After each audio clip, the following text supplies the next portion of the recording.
Guaranteed Irish Air Class gets lumsa Megan Scully, August Falsa Gazzi and show Stephanie Rainey. Can thought to? I'm good. How are you? I'm great, thanks. You know, we started off the chat as you know most Irish people do. We were talking about the weather. Yeah, we were, and how crazy it's been. Today it's been like in Limerick, we had sun, rain, wind, hailstones. So it's been the perfect Irish day, I think. And I have an aunt who lives in North Cork there, and she sent me a photo this morning, and it was snowing. Nothing surprises me anymore. I think like if you're going to go out in Ireland, you need like all weather clothing. Yeah. We just need to like develop all weather clothing at all time. Which is something, it's so funny because I meet people in there and that aren't from Ireland, and they come over and they're like, how come you got like you don't all have waterproof gear? I was like, because that would just make sense. Seriously. So my brother lived in Germany, right, with his wife and his 2 kids, and they were explaining to me like basically in Germany nobody's ever cold or wet or angry because they have appropriate clothing for everything.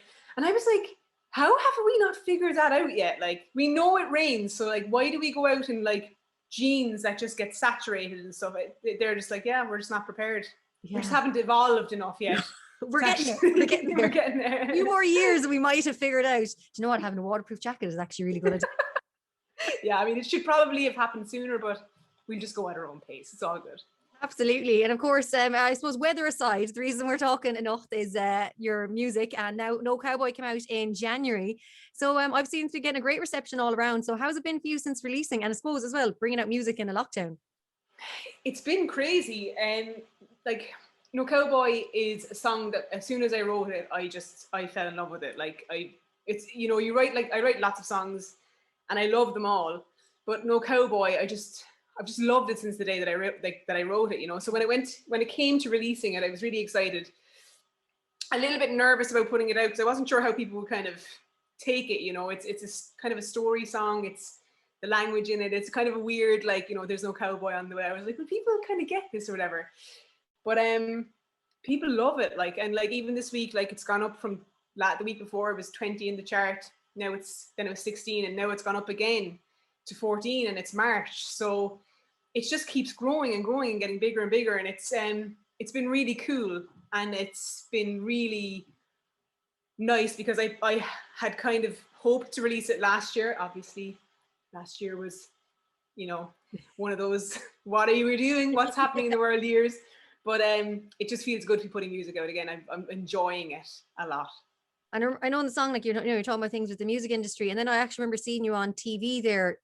That I think it was during the year, wasn't it? And you were talking about the music industry, and you were on with John, wasn't it? Were you on with John? Yeah, John Gibbons. Yeah, that's right. Yourself and John were on, and I remember you were just talking about the industry and how, like, I remember back then it was like, oh, the industry's forgotten about, and here we are a year later, and there's no roadmap out, and it just seems so bizarre that the music industry has just been kind of like gigs and stuff and live events has been completely put on the back burner by the government, and it's just crazy because it's something that we're all missing and craving so bad. Yeah, it's a really tricky one, and it's getting trickier. You know, I've talked to a lot of my friends lately, and I think there's a little bit of, it's getting harder now. And I think as well, like even just looking into the summer, you know, it would be great for the government to be on board with trying to put on outdoor events that would be good for people. I mean, it's not just about money, it's not just about gigs, it's not just about all that kind of, it's about morale, you know. And if you could sit in a park or a big open space and watch some music, and people are smart enough to be able to go, you know, I keep my distance, I think it's doable. And I think that the fact that they're not talking about it yet, it's worrying, you know, because it just kind of looks like we're kind of looking down the barrel of another summer of no music and restrictions and all that kind of stuff. So look, like everybody else, everyone's in a tough spot at the minute. Like, you know, like there's a lot of people suffering from all of this stuff, and I just try and stay positive because I feel like there's things that I can keep doing that are keeping me sane, you know, like all these kind of things, and being able to chat to people and do interviews from home. It's a lot of the flow is still there, but yeah, I miss playing live, and I would love to know when we're going to be able to do it again. Oh, I know. And I suppose one great thing that came out of the entire year was Irish Women in Harmony, and getting together and seeing all these female Irish artists. And it was just like, for every time I hear any of the songs, I'm like, oh my God, I still get goosebumps every time. It's such an exciting project to be part of, and something I think I and everybody else is just so proud of. It is definitely one of the best things that to come out of this entire situation. We wouldn't have done it if we hadn't had COVID, if we hadn't had lockdown, if we hadn't had time and purpose to do it, you know. And it's just been incredible to watch people react to it and to watch the support for Irish female artists. You know, it's kind of opened up a conversation it's kind of important, I think, about like trying to break female artists. And there is definitely things happening. We're moving in the right direction. Still a lot of work to do, but it's been a brilliant project from a sort of, you know, from the outcome point of view, in terms of like raising so much money for charity, connecting with the girls. Like we have this group chat that we have. It's just the most supportive, amazing place to be. And it's just a real turnaround, I think, for Irish female music. So hopefully it just gets bigger and better. And we're going to do an album and it's going to be great. Oh, I think it was Lyra I was chatting to, and I was saying I can't wait for that gig when all the Irish Women in Harmony can get together and play your own music and then come out together. I was like, that's the festival that needs to happen. That's the one that we should be going for. That needs to happen in the 3 Arena or Malahide Castle. They're my 2 dream venues. I'm like, get all the Irish Women in Harmony on and make that happen. It does not need to happen in a smaller venue. It needs to be big, huge. That's going to be amazing. We talk about that a lot, actually. And it's exciting, you know, and it's the best thing about the project is everybody's so different. There's so many different types of music in there. So all of the artists stand out in their own way, which is really cool. So yeah, it's class.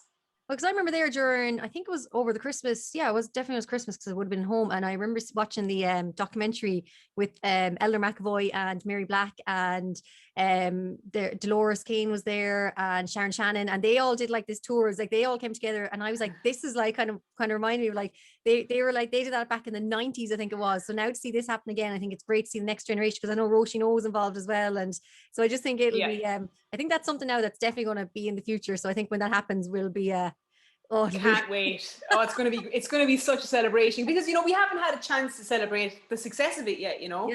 It went gold.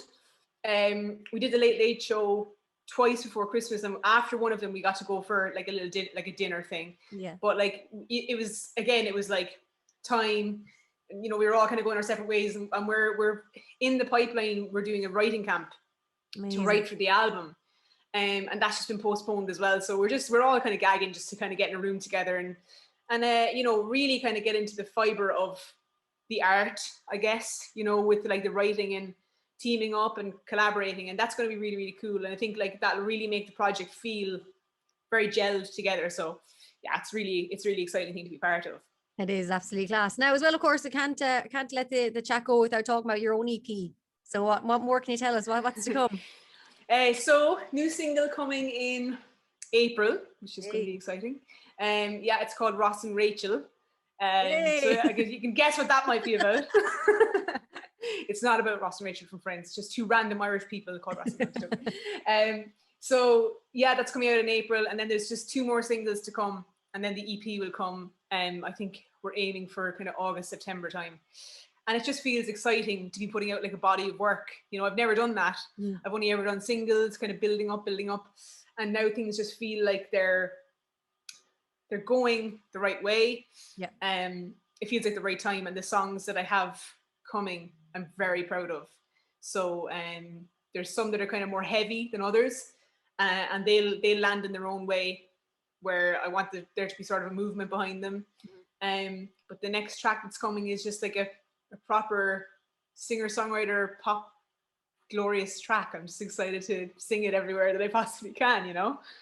Oh, I think it's brilliant. It's even just said Ross and Rachel there, like loads of different like memories there, friends. Like it's funny how like it's still so popular. Like we would have grown up with it, and even my little cousins now are all watching it online and they're obsessed with it. And it's like, oh my god, it's because like the way it's impacted us all so much.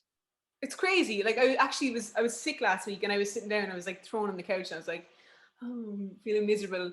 And Friends came on, and normally I'd flick off it because I've seen them all, you know. And I put it on, and it was just so happened, because I'm making the music video for Ross and Rachel at the minute, and it just so happened that the whole 4 episodes that I sat down to watch was the, you know, the Mark, Ross and Rachel scenario, where like she starts the new job and he gets really jealous, and then they, you know, he cheats on her, and it's like this whole thing, and it's like we're on a break thing. So that was kind of good research for the video, because we're kind of we're going to try and include some kind of quirky things. And it was just, yeah, it just cast me back. I was like, this is huge, and it's still huge. So with the reunion coming, I'm hoping that the track lands in the right way. I think it's the right time to bring it out. It just so happens that it's happening now, you know. So yeah, I'm excited about that. Perfect timing. Well, like I say, Stephanie Rainey, you are one busy lady and you've got a lot coming up, and I cannot wait to keep an eye on it all. But for those who aren't following you yet, where can we find you on what social media platforms? So you find me anywhere. So Instagram, I'm Stephanie Rainey Music. YouTube, Stephanie Rainey, you'll find me. I think my name is kind of, I've always said this in interviews. If you Google Stephanie Rainey, you'll either find me or you'll find a woman from America who is really obsessed with hunting. And Interesting. I'm not her. I'm not in the I'm the other one. camouflage. Normally I have like a little mullet going on under here. So yeah, you'll find me if you just Google my name. But yeah, Instagram is kind of, Instagram and Facebook and all that kind of stuff where I'm kind of most active. And yeah, send me a message and say hi, and I will try to respond. Super.